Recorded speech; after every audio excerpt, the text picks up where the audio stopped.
ఏమాయను, శాస్త్రి ఏమాయను, ఈ లోకపు తర్కవాది ఏమాయను,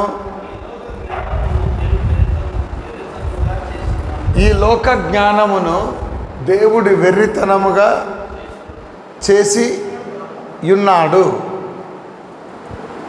ఈ వాక్య భాగంలో ఏం చదువుతున్నామంటే, ద గాస్పుల్ వెర్రితనంగా కనపడుతుందంట. సువార్త వెర్రితనంగా కనబడుతుందంట. ఎవరికి? నశించు వారికి. రక్షింపబడుతున్న వారికైతే అది దేవుని శక్తిలాగా కనబడుతుంది, కానీ నశించుచున్న వారికైతే అది వెర్రితనముగా కనబడుతుంది సువార్త. లోకము దాని జ్ఞానము చేత దేవుని జ్ఞానమును గ్రహించలేకపోయి ఉంది. అట్లనే కదా ఉంది.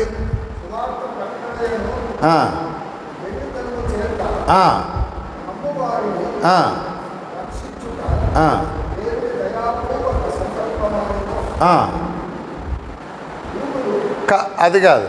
ఇప్పుడు దేవుని సంకల్పం ఏంటిదంటే, దేవుని దయా సంకల్పం ఏంటిదంటే సువార్తను నమ్మేవారిని రక్షించాలనని. కానీ సువార్త నమ్మకుండా ఉండడానికి ఆటంకం ఏమిటి? అది నేను హైలైట్ చేయాలనుకుంటున్నా.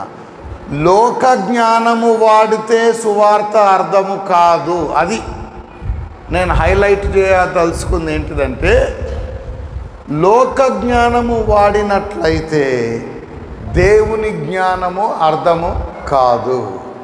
దేవుని జ్ఞానము బోధిస్తున్నప్పుడు దేవుని జ్ఞానము లోక జ్ఞానం ఉన్నవానికి వెర్రితనములాగా కనబడుతుంది. ఎప్పుడైనా దేవుని ఇప్పుడు ఈ సందర్భం ఏంటిదంటే సువార్త అను ఈ వర్తమానము ద్వారా నమ్మువారిని రక్షించాలని దేవుని దయా సంకల్పము. కానీ సువార్త చెప్తే దానికి నానా పేర్లు పెడతారు. ఎందుకు? లోక జ్ఞానం వాడినందుకు.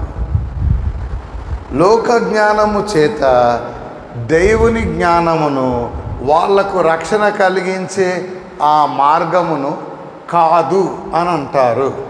జ్ఞాని ఏమాయను, శాస్త్రి ఏమాయను, ఈ లోకపు తర్కవాది ఏమాయను, దేవుడు ఈ లోక జ్ఞానమును వెర్రితనముగా మారుస్తాను అని ఏమన్నాడండి అని నాకు వాగ్దానం చేశాడు. ఇప్పుడు ఆయన రాయబడి ఉన్నది అంటే అదొక వాగ్దానం. అంటే ఆయన ఒక షరతు, నేను లోక జ్ఞానమును వెర్రితనంగా మారుస్తాను అని దేవుడు అనుకున్నాడు. కాబట్టి దేవుడు ఏది చేసినా లోకం అనుకున్న దానికి విరోధంగానే చేస్తాడు. అది అన్నమాట. లోకం ఒకటి అనుకుంటే దేవుడు ఎగ్జాక్ట్గా ఆపోజిట్ చేస్తాడు.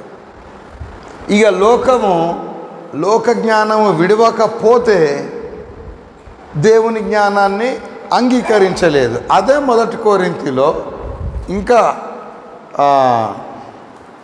3వ అధ్యాయం చూద్దామండి. 1 కొరింథీ ఉట్టిగా చూద్దామన్న వచనం చూడలే. 1 కొరింథీ 3వ అధ్యాయము 19వ వచనము 18 నుంచి చదువుదాం. 1 కొరింథీ 3వ అధ్యాయము 18, 19. ఎవడు కూడా తన్ను తాను మోసపరుచుకోకూడదు.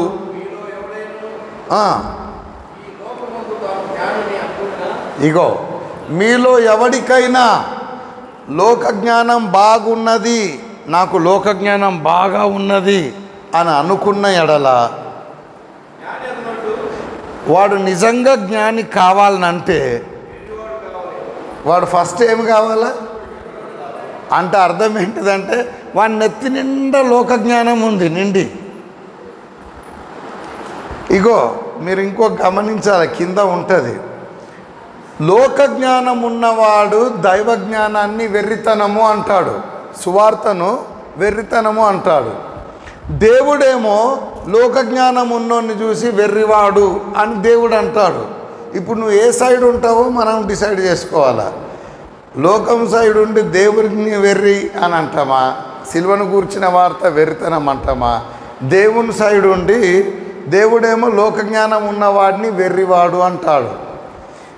లోక జ్ఞానం ఎవరికైనా బాగా ఉన్నది అని అనుకున్న ఎడల వాడు నిజంగా జ్ఞాని అవ్వడానికి కొరకు వాడేం కావాలా? వెర్రోడు కావాలా. ఎక్కడ? లోకపు దృష్టిలో. అంటే లోక జ్ఞానం అంతా తీసేసి పడేయాలి మన మైండ్లో నుండి. ఈ లోక జ్ఞానం అంతా చెత్తలాగా నిండిపోయింది నా మైండ్లో అని లోక జ్ఞానం అంతా తీసేసి దైవ జ్ఞానంతో నింపుకోవాలి. దైవ జ్ఞానంతో నీ మైండ్ నింపుకుంటే లోకం దృష్టిలో వెర్రివాన్లాగా కనబడతావు. లోకులకు ఎట్లా కనబడతావు? వెర్రివాన్లాగా. నువ్వు వెర్రివాణిలాగా కనబడినా పర్వాలే, జ్ఞానివైతావు దేవుని దృష్టిలో. కానీ లోక జ్ఞానము కలిగి ఉంటే నువ్వు వెర్రివాణి అవుతావు. ఇది అన్నమాట ఇప్పుడు చెప్పేది. ఇప్పుడు కొన్ని చెప్తాము, నమ్మబుద్ధి కాదు, అందుకే ఇది చెప్పిన. ఇప్పుడు దేవుడు మనం ఏమై ఉన్నామో కొన్ని దేవుడు చెప్పేటి చెప్తా. లోక జ్ఞానం ఉన్నోనికి నమ్మబుద్ధి కాదు. మనము లోక జ్ఞానము నమ్మబుద్ధి అయితే లేదంటే మనకు ఏమున్నట్టు? లోక జ్ఞానం ఉన్నట్టు. అది తీసేసుకొని నమ్మి లోకం దృష్టిలో వెర్రి వాళ్ళగా కనిపించినా పర్వాలేదు, కానీ దేవుని జ్ఞానాన్ని తీసుకోవాలి. అయితే ఇక్కడ ఈ సందర్భంలో ఉన్నందుకు ఇంకోటి గుర్తు చేయాలనుకుంటున్నా. సిలువను గూర్చిన వార్త ఎందుకు వెర్రితనంగా కనిపించింది అందరికీ అంటే లోక జ్ఞానం ఉన్నందుకు. ఏంటిది ఆ లోక జ్ఞానము అని అంటే, యూదులందరూ ఇంకో ప్రశ్న అడుగుతాను మిమ్మల్ని. ఒకటి వాక్యం చదవండి. యోహాను సువార్త 20 అధ్యాయము చాప్టర్ 20. యోహాను సువార్త 28వ వచనం చదవండి. యోహాను సువార్త 20 అధ్యాయము 8వ వచనం.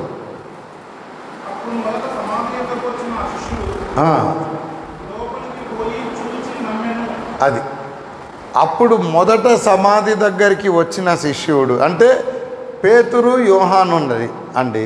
ఇద్దరు పరిగెత్తుకొని వస్తారు. పేతురు స్పీడ్గా పరిగెత్తినాడేమో, మొదట వచ్చి ఆ సమాధిలోనికి చూసి నమ్మినాడు. ఇప్పుడు ప్రశ్న సింపులే, ఏమని నమ్మినాడు? చూసి సమాధిలో చూసి ఏమండి ఏమంటారండి? సమాధిలో లేడు, లేచినాడని కదా. కానీ రాంగ్, తప్ప ఆన్సర్. రెండవ వచనం చదవండి, చాప్టర్ 20 verse 2. వాళ్ళకి ఏం చెప్పినారు? అశోక్ వీళ్ళని చదువుద్దాం, చదువు. Chapter 20 verse 2.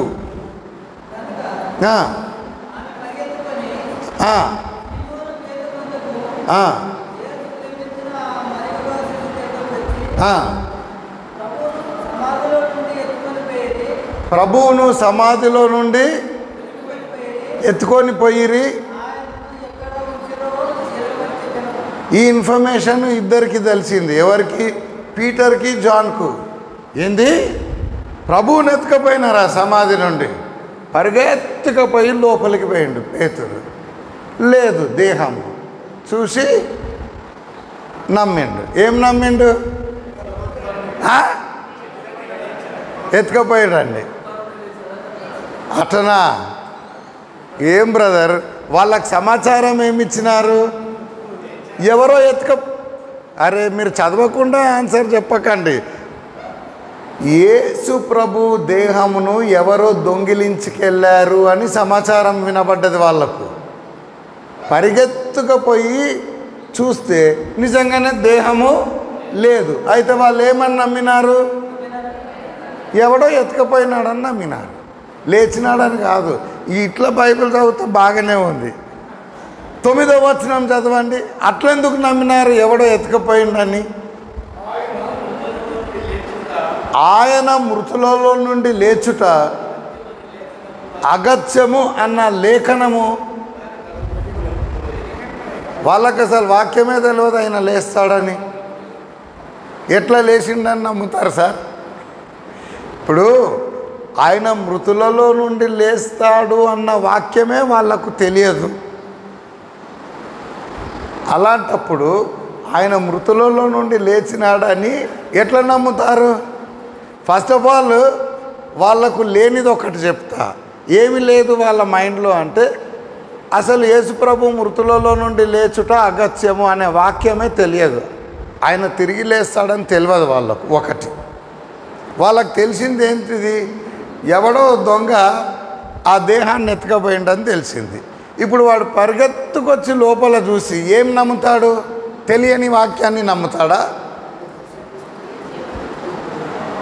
తెలియని వాక్యాన్ని నమ్ముతాడా? తెలిసిన సమాచారాన్ని నమ్ముతాడా? ఆయన మృతులలో నుండి లేచుట అగత్యమన్న వాక్యం వారికి ఇంకా తెలియలేదు. పోనీ మరియకు తెలుసా? ఆమెకు కూడా తెలియదు. ఇంకో 2 వచనాలు కిందికి చదవండి.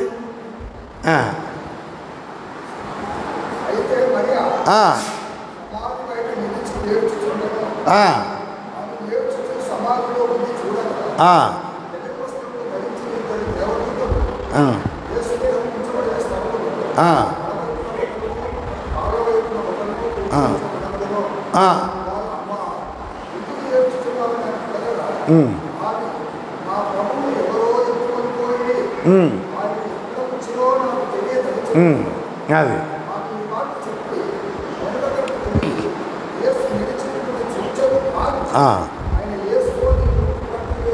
అది ఇది మీకు తెలుసు.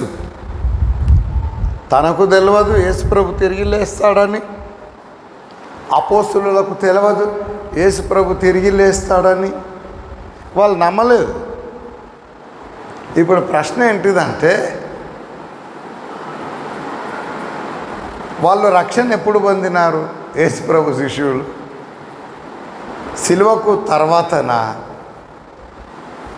సిలువకు ముందేనా? అంటే ఇప్పుడేమో ఇట్లా ఇది మొదటి నుండి అనుకుందాం. ఇది యేసుప్రభు జన్మించినాడు, ఇక్కడ సిలువ వేయబడ్డాడు, తర్వాత తిరిగి లేచినాడు. ఇది ఆఫ్టర్ ద రెజరక్షన్, తిరిగి లేచిన తర్వాత లైఫ్ అనుకుందాం. ఇప్పుడు యేసుప్రభు శిష్యులు ఆయన చనిపోకముందు పరిచర్య చేసిన శిష్యులు, వాళ్ళు ఒక రక్షణ ఎప్పుడొచ్చింది? యేసుప్రభు తిరిగి లేచిన తర్వాతనా, తిరిగి లేవక ముందా?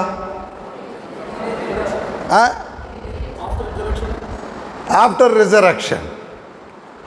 మీరేమంటున్నారు? తిరిగి లేచిన తర్వాత ముందేనా? కొందరు ముందే రక్షణ ఉందంటున్నారు, కొందరు తర్వాత వచ్చిందంటారు. మీరేమంటారు బ్రదర్? సిలువ తర్వాత తెలుసు. ఎందుకంటే వాళ్ళు నమ్మలేదు కదా ఆయన తిరిగి లేస్తాడని. వాళ్ళు రక్షణ పొందాలనంటే ఆయన తిరిగి లేచినాడనేది నమ్మాలి కనుక, వాళ్ళు నమ్మలేదు కనుక తిరిగి లేచిన తర్వాతనే వాళ్ళకు రక్షణ వచ్చింది అని అంటున్నారు. మరి 17వ అధ్యాయంలో యేసుప్రభు యోహాను సువార్త 17లో ప్రార్థన చేస్తూ, తండ్రి వీరు నిన్ను ఎరిగినవారు, నన్ను ఎరిగినవారు, నువ్వు నాకు ఇచ్చిన వీళ్ళని, నాయందు నీవు, నీ యందు నేను, వీరి యందు మనము ఏకమై ఉన్నాము అని అంటాడు కదా సిలువకు ముందే. ఇప్పుడు వీళ్ళకి రక్షణ యేసుప్రభు రాంగా? మరి వాళ్ళకి సిలువకు ముందే రక్షణ ఉందని యేసుప్రభు చెప్తున్నాడు. మీరేమో సిల్వకు తర్వాత రక్షణ వచ్చిందని మీరు చెప్తున్నారు. మీరు రైటా, యేసుప్రభు రైటా? ఇంతసేపు ఆలోచిస్తున్నారంటే మీరు చివరికి యేసుప్రభు రాంగ్ అనేటట్టే ఉన్నారు.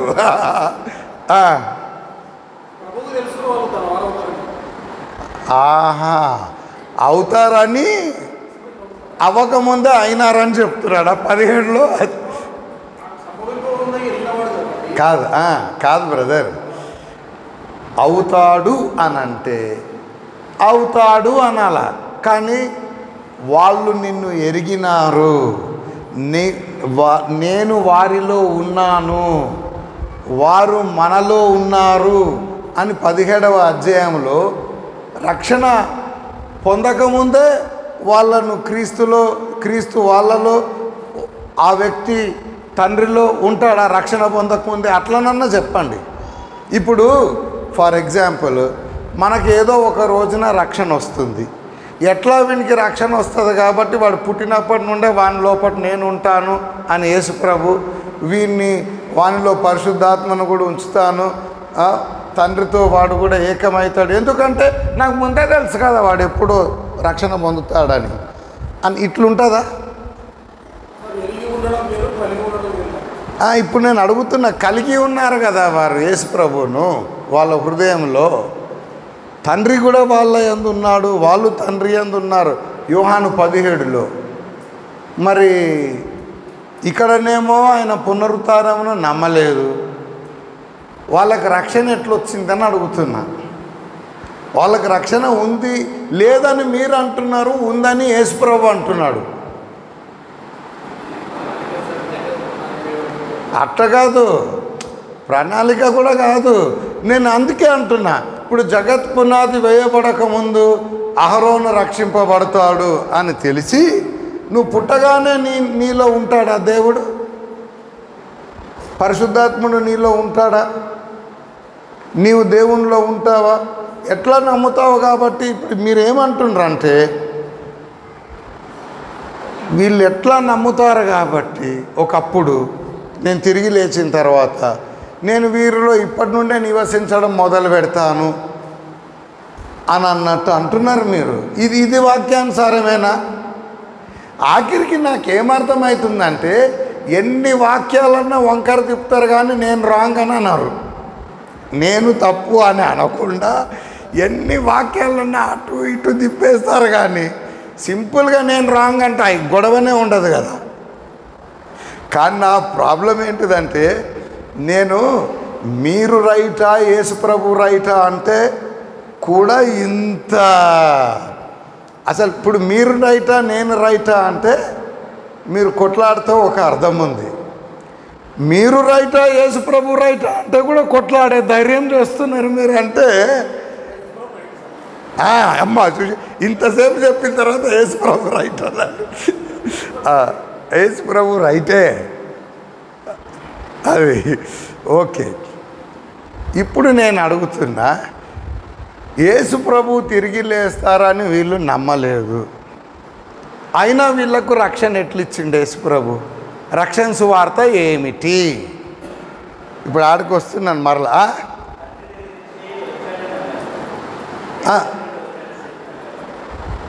అవును, ఇప్పుడు తండ్రి దగ్గర నుండి యేసుప్రభు వచ్చాడని నమ్ముతున్నాము, వాళ్ళు నమ్మినారు, అయితే రక్షణ వచ్చేస్తుందా?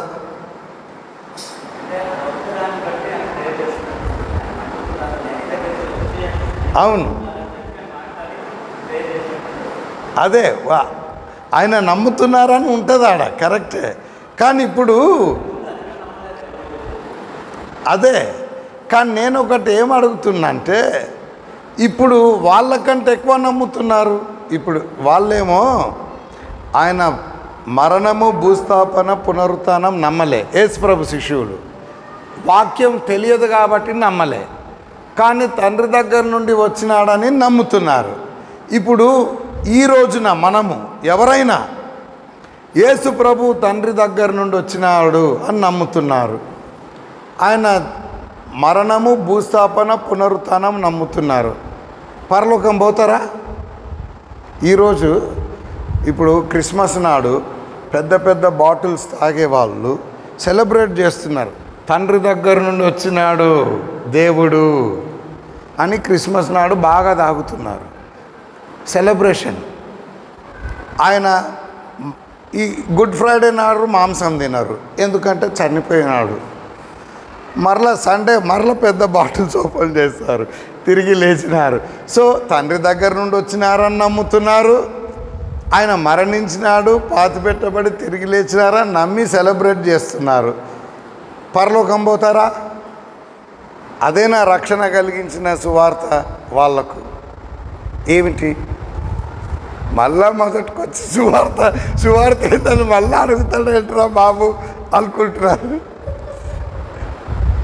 నేను చెప్పేది ఏంటిదంటే, వాళ్లకు ఆయన మరణము తెలియకపోయినా భూస్థాపన పునరుత్థానం తెలియదు. వాళ్ళకు ఇంకొకసారి వాళ్ళకి తెలియదు.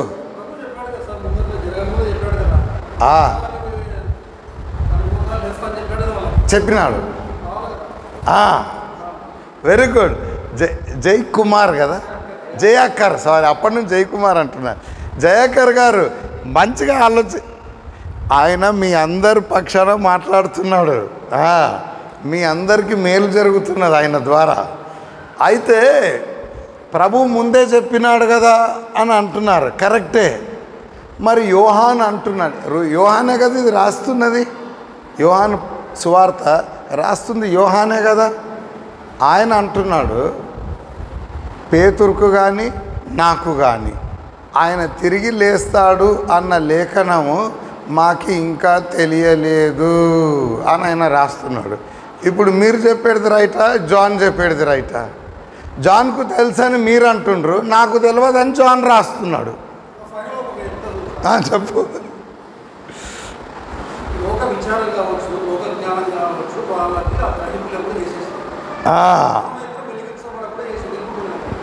You are right, you are right.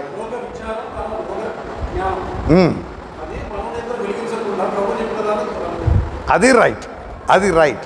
ఎందుకంటే లోక జ్ఞానము తల నిండా ఉన్నందుకు అసలు ఆయన చాలాసార్లు చెప్పినాడు యేసుప్రభు, కానీ అది వాళ్ళు నమ్మలేకపోయినారు. అది వాళ్ళకి లేఖనాలు కూడా తెలియదు. ఇప్పుడు మీకు యెషయా 53 ప్రభు మరణం గురించి తెలుసు, కీర్తన 22, జకరయా 12, ఇట్లా అన్ని లేఖనాలలో యేసుప్రభు మెసయ చనిపోతాడు తిరిగి లేస్తారు ఉన్నాయి. కానీ వాళ్ళెవ్వరికి తెలియదు, అది వాళ్ళెవ్వరికి తెలియదు. అది వీళ్ళు యేసుప్రభుని సిలువ వేసిన వారే కాదు నమ్మంది, యేసుప్రభు శిష్యులే నమ్మలేదు. లూకా సువార్త 24వ అధ్యాయము 5వ వచనం మీరు చదివితే, కొంతమంది స్త్రీలకు దేవదూతలు కనపడి ఆయన తిరిగి లేచినాడని చెప్తే యేసుప్రభు శిష్యులు వీళ్ళు వెర్రివాళ్ళు అని అనుకున్నారు. ఒకసారి చదవండి అది, లూకా 24:5.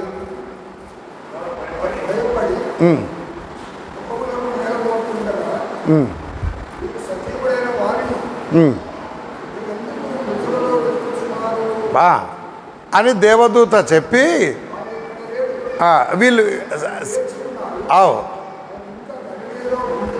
ఆవు ఆవు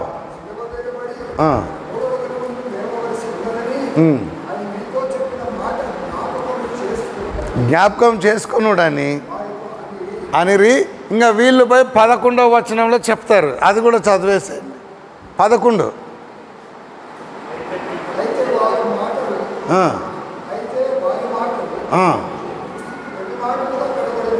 ఎట్లా వెర్రి మాటలుగా కనబడెను. దేవుడు చెప్పేది అంతా లోకజ్ఞానం ఉన్న వారికి వెర్రితనంగానే కనబడుతుంది. ఇప్పుడు ఫ్రీగా పరలోకం పోతారు అని అంటే మీకు ఎట్లా కనబడుతుంది? వెర్రితనంగా కనబడుతుంది అనుకో. అట్లా కనపడ్డది అనుకో, అప్పుడు ఏమున్నట్టు? మనం ఫ్రీగా పరలోకం పోతాము అని దేవుడు అంటుంటే అది ఎట్లా సాధ్యం అని అన్నాం అనుకో, మనకేమున్నట్టు? మన మైండ్లో దేవుడు ఏదన్నా చెప్తే అది కాదు, అది వెర్రి మాటలు, ఫ్రీగా ఎట్లా పోతారండి పరలోకానికి అన్నారు అనుకో, అంటే మనకేమున్నట్టు? మనకు లోక జ్ఞానం ఉండి అట్లా మాట్లాడుతున్నాము. దేవుని మాటలు వెర్రితనంగా కనబడతాయి. లోక జ్ఞానం ఉన్న ప్రతివాడికి ఇటనే కనబడుతుంది ఏది మాట్లాడినా దేవుడు. కాబట్టి అసలు యేసుప్రభు చనిపోతాడు తిరిగి ఆ టాపిక్ చెప్పదలుచుకుంటలే, మనకు టైం సరిపోదు కాబట్టి. కానీ ఇందులో నేను ఒక సారాంశం ఏం తీస్తున్నానంటే, దేవుడు చెప్పిన మాటలు నమ్మబుద్ధి. ఇప్పుడు నేను కొన్ని చెప్తాను, అందుకే సిద్ధం చేస్తున్నాను, నమ్మడానికి సిద్ధంగా ఉండాలా. చెప్పిన తర్వాత ఇది కాదు అని అన్నావు అనుకో, అంటే అప్పుడు ఏమనుకోవాలా? ఏమనుకోవాలంటే మన మైండ్ నిండా లోక జ్ఞానం ఉందనుకోవాలా, అంతే. ఇప్పుడు మనము ఆదికాండము 17వ అధ్యాయంలో దేవుడు అబ్రహాం దగ్గరకు వస్తాడు. అబ్రామ్ అసలైన పేరు. అబ్రామ్ అంటే ఉన్నతంగా హెచ్చించబడిన తండ్రి, ఎగ్జాల్టెడ్ ఫాదర్. ఆయనకు 99 సంవత్సరాలు వయసు. దేవుడు ఆయన దగ్గరకు వచ్చినాడు 17వ అధ్యాయంలో. అబ్రామ్, నీ పేరు మార్చాలి అన్నాడు దేవుడు కదా. నేను కూడా అదే అనుకున్నా. నా పేరేమో అబ్రామ్, ఎగ్జాల్టెడ్ ఫాదర్. నా జీవితమేమో పిల్లలు లేరు. అంటే హాగర్ ద్వారా అప్పటికి కంటాడులే ఇష్మాయిల్ను. కానీ ఈ ఎగ్జాల్టెడ్ ఫాదర్ అనేది సెట్ అయితే లేదు, నాకు పేరు మార్చాలా. ఎందుకంటే అసలు 12వ అధ్యాయంలో చెప్పినాడు దేవుడు. 12వ అధ్యాయంలో ఇసుకరేణు వలె నీ సంతానం అవుతుంది, నక్షత్రముల వలె నీ సంతానం అవుతుంది అని అంటే బాగా నమ్మినాడు అబ్రామ్. కానీ ఎవరు పుట్టలే. సారాకు అబ్రామ్కి ఏ పిల్లలు పుట్టలే. చివరికి సారాకు డౌట్ వచ్చింది, అయ్యా మొత్తం అడిగిపోకముందు ఒక కొడుకుని గాను అని హాగర్నిచ్చింది. ఒక కొడుకుని కష్టపడి కన్నాడు. ఇంకా అయిపోయాయి. ఇప్పుడు 99 ఇయర్స్ అయిపోయింది. ఇక ఆయనకు పిల్లలు గారు. సారాకైతే అసలే గారు. ఇక నక్షత్రంలాగా అవుతుందా? కావు. ఇక దేవుడు వచ్చి నీ పేరు మార్చాలంటే కదా, నేను అదే అనుకుంటున్నా. ఏం పేరు పెడతావు దేవా అని అంటే, నీ పేరు అబ్రామ్ కాదు అబ్రహాం అన్నాడు. అంటే అనేక జనములకు తండ్రి. మళ్ళా అదే పాత పాట. అరే ఇప్పుడుకున్న పేరే నాకు సరిపోదంటే అబ్రహామా అని నవ్వుతాడు 17వ అధ్యాయంలో. నవ్వి ఇష్మాయేలు బ్రతుకుతే చాలు, వాడిని ఆశీర్వాదం. నేను కష్టపడి ఒకరిని అన్నా, వాడిని ఆశీర్వాదించు చాలు. ఈ బిరుదులు వద్దిగా నాకు, ఏమి నాకు సగని బిరుదులు, అన్ని బిరుదుల మీద బిరుదులు. ఇప్పుడు నువ్వు ధర్మశాస్త్రం నెరవేర్చిన వాడవు అంటుండు. ఆ బిరుదుకు మనం సరిపోతామా? మరి అట్టనే అన్నాడు ఆయన కూడా. ఈ బిరుదులకు నేను నవ్వి ఇంకా ఇష్మాయిల్ని నీ ఎదుట బ్రతుకుతే చాలు అంటే ఇంకో మాట చెప్పింది దేవుడు. హలో, ఇష్మాయిల్ కాదు, ఇంకేంటిది సారాగా అంటది. అరే సారాగా అంటదా? వయసులో ఉన్నప్పుడే కనలేదు, ఇప్పుడేం అంటది? లేదు, నువ్వు సారా పేరు కూడా మార్చాలా. సారాయి కాదా ఆమె పేరు? ఏంటిది సారా అంటే అనేక జనములకు తల్లి. ఇట్లుంటాయి టైటిల్స్. వెరితనంగా కనపడ్డది అనుకో, అది నెరవేర్చబడదు. ఇంకా నమ్మి ఇప్పుడు ఇంటికి పోయి చెప్పాలి కదా. చాలామంది పనోళ్ళు ఉంటారు ఆయనకు. ఒరేయ్, ఇప్పటి నుంచి మీరు అబ్రామ్ సేవకులు గారు, మీ యజమానుడు ఎవరు అంటే అబ్రామ్ అనొద్దు. మరి ఏమనాలి సార్ అంటే అబ్రహామును అంటే నవ్వుతారు పనులు అందరు. మావాడు ముసలు అవుతుంటే పిచ్చి లేస్తున్నట్టుంది. 99 సంవత్సరాలకు టైటిల్ మార్చుకుంటుండు. అనేక జనములకు తండ్రి అంట. మనము అనేక జనములకు తండ్రి అయిన వాణ్ణిని సేవిస్తున్నామని అందరికీ చెప్పమంటున్నాడు అని. ఇంటికి ఏమో అనగానే సారా వస్తుంది. నీ పేరు మారింది, ఏంది సారా? ఇప్పుడు వాళ్ళు నవ్వరా? ఇప్పుడు దేవుడు చెప్పిన మాట అబ్రహాం